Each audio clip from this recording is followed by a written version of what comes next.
আজকে যদি বাংলাদেশ এই ম্যাচটা হেরে যেত, জাতি কিন্তু আপনাদেরকে মাফ করতো না। বিশেষ করে আকবর আলী অ্যান্ড ইয়াসির রাব্বি, এই দলের সবচেয়ে অভিজ্ঞ দুজন যদি আপনাদেরকে বলা হয় তাও কিন্তু ভুল হবে না। অথচ আপনাদের কাছ থেকে এই ধরনের ব্রেইনলেস ক্রিকেট আসলে প্রত্যাশার বাইরে ছিল। যাই হোক, বাংলাদেশ ম্যাচটা জেতার কারণে এই বিষয়টি নিয়ে হয়তো খুব একটা বেশি কথা হবে না। তবে আপনারা কিন্তু সেই 2018 সালের পুনরাবৃত্তি আবার করতে যাচ্ছিলেন। ভারতের বিপক্ষে 3 বলে 2 রান নিতে পারিনি আমরা, এবং তারই উল্টো পুনরাবৃত্তি আজকে যেন আমরা দেখতে যাচ্ছিলাম আরো একবার। লাস্ট বলে 4 রান লাগে, আকবর আলীর হাতে বল, এখানে ডাইরেক্ট হাত লাগিয়ে দিলেই আউট হয়ে যাচ্ছেন ব্যাটসম্যান। আকবর আলী একদম ব্রেনলেস একটি কাজ করেন, বলটি তিনি থ্রো করে দেন এবং স্টাম্প মিস করেন, যার কারণে বাংলাদেশের নিশ্চিত জয়টা সুপার ওভারে চলে যায়।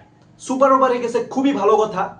ইয়াসির রাব্বি 1 রানের টার্গেট, এই টার্গেটটাকেও কঠিন বানিয়ে দিয়েছে ইয়াসির রাব্বি।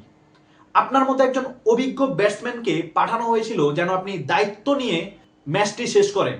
আমি শিওর আপনাকে কেউ বলে পাঠায়নি যে ফার্স্ট বলে আপনাকে 6 মারতে হবে। আপনি সেই শটটি খেলে আসলে দলকে একরকম বিপদে ফেলাইছেন।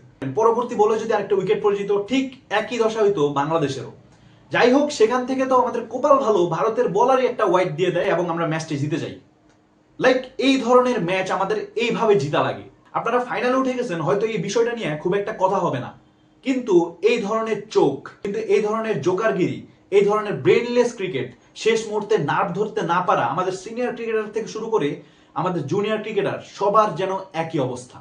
এবং বলতে গেলে বাংলাদেশ একটি সহজ ম্যাচকে কঠিনভাবে জিতেই ফাইনালে গেল।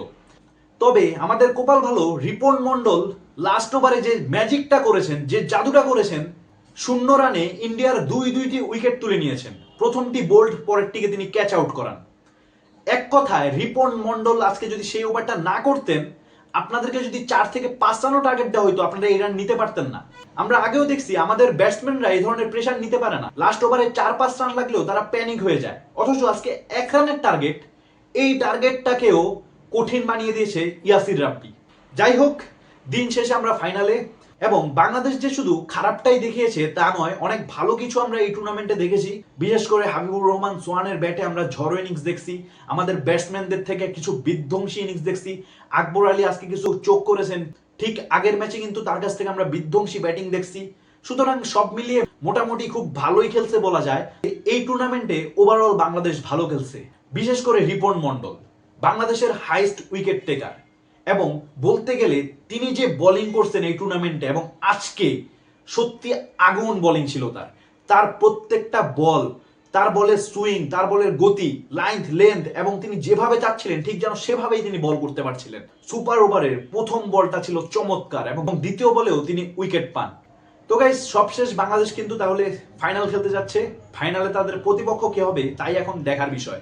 আশা করি বাংলাদেশের ব্যাটসম্যানরা আজকে যে ভুলগুলো করেছে এবং বাংলাদেশের ফিল্ডিং এ যে সকল মিস হয়েছে, যে সকল ক্যাচ মিস হয়েছে, এগুলো যেন ফাইনালে পুনরাবৃত্তি না হয়। একটি ভালো ফাইনাল আমরা দেখতে চাই। ফাইনাল ম্যাচ আপনারা জিতেন হারেন সেটা নিয়ে কিছু বলতে চাই না, অবশ্যই আশা রাখবো নিজের দেশ হিসেবে জিতেন, তবে হারলেও যাতে এভাবে চোখ করে না হারেন।